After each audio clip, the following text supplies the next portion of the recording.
the Fish and the Seven Waters. You have got to be freaking kidding me. So this game was sent to Classic Game Room by our friend JT from Missouri City, Texas, which, how does that work? Anyway, he sent us Finny the Fish with a note. It says, hope this wasn't destroyed during shipping. No offense, man, but if it had happened, that wouldn't have been the worst thing ever. So, Finny the Fish is, well, it's a pretty Japanese idea. So Japanese that I'm not sure bringing it to the States made much sense. But what I mean is, like, in Japan, video games could be anything. It doesn't even matter. If you have to press buttons, someone over there is gonna like it. Whatever. Oh, a McDonald's simulator? You just work the register? Oh, yeah, sounds great. Let's make that. And we're like, why the f would you make that?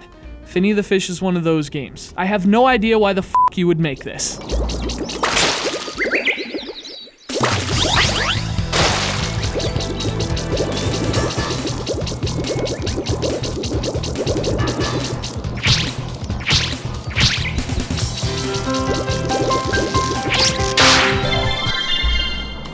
So you play as Finny the Fish. He's the chosen one. You can tell because he has an earring on his tail. A tail ring.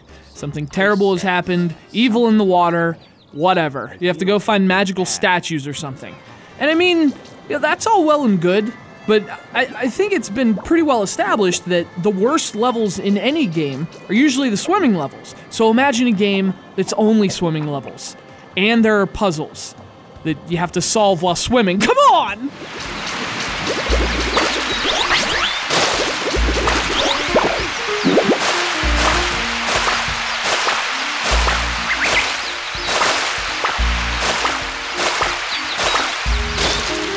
And to be fair, Finny actually controls okay. The bigger problem is the camera. It's just super tight on the fish, which means you have very limited vision. And that's kind of a problem when the entire game is based on seeing things and locking onto things.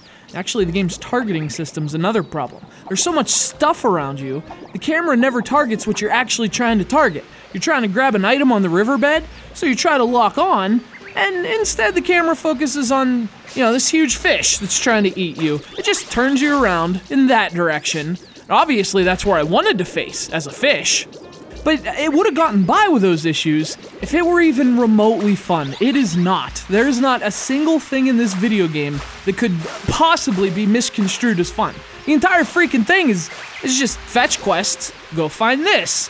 Go find that. With the awful camera. Oh, and you have to eat to stay alive? But like 90% of the fish around you are actually fishing lures. So you have to button mash to get out of that every time you try to eat. It's the most frustrating thing in the world. It's like the eating is just a built-in frustration mechanic. And I didn't know, I didn't even know there was such a thing.